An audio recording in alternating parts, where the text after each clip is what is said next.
All right, so far we've gone through our overall setup, our vocals, and our drums and bass, and now we're gonna move on to guitars.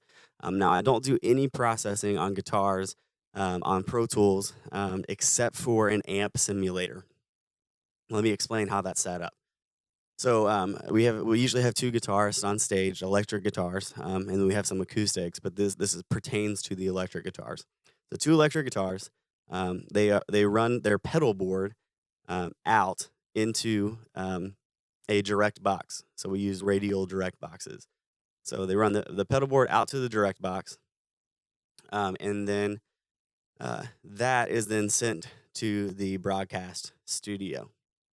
Out of the through on the direct box, it goes to the amp, which is also mic'd. Let me one more time. So we got the pedal board to the direct box, then the output of the direct box to the studio, and then the through of the direct box to the amp, which is also mic'd. So we have a clean signal for the guitar and the amp signal for the guitar.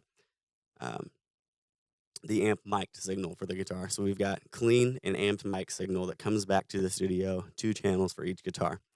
We run S Gear, which comes with the Slate Everything bundle. It's by far my favorite amp sim. I bought it before the Everything bundle came out. I was really bummed when I found out it was only going to be $14.99. I think I paid $200 for it. Um, which is kind of a bummer. But the good part is it comes with the Slate bundle. So if you guys get that, you have everything you need to get a good mix, and then also it comes with this amp sim. So the amp sim, we have it on a um, emulation of a Vox AC30, and I just tweak it. So we've got the pedal board coming into their actual amp, and then panned to the other side, we've got the pedal board coming through an amp simulator. So it sounds really, really big, even if you only have one guitar player. And then we have wireless packs for the acoustic guitars, and all of that EQ and compression is done on the board as well. So that's what I'm going to show you now.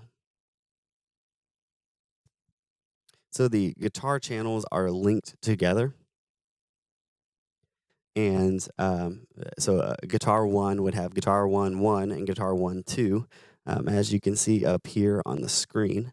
I don't know how well you can actually see that, because it's a camera recording a screen, but you can see the EQ curve. So we've got two channels for each guitar, guitar 1 1 and guitar 1 2, guitar 2 1 and guitar 2 2.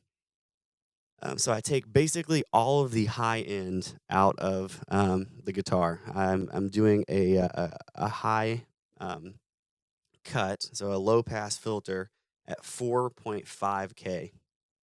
It gets rid of the guitars being in the way of the vocals, and it also gets rid of the guitars being in the way of like the cymbals and some keyboards. I cut at 2K, which is a natural frequency that vocals would be in. I don't want them to compete with the vocals. And then I also cut around 5K for some boxiness. And then I take everything under 163 out of it. So these guitars are extremely in a narrow frequency spectrum. They're not taking up a ton of space in the mix, but they have their own little pocket that they sit in, and it makes the mix sit pretty well. Here's guitar two. You can see that I'm cutting once again around 100 for the high pass filter. I'm cutting some boxiness out at 500, cutting some around 2K, and then cutting everything around 4K. I'm doing a low pass filter to take out all the high end. I'm compressing them just barely with about 2 decibels of gain reduction, just to add some punchiness. For the acoustic guitar, I am doing a high pass filter at 128. I'm adding some beef to the sound around 200. I'm taking some like cheapness out of it around 1K to 800, just depends on the guitar. And then I'm taking everything and shelving it down at 10K because I really don't like tinny sounding guitars. I'm taking all the string and tinniness out of it there.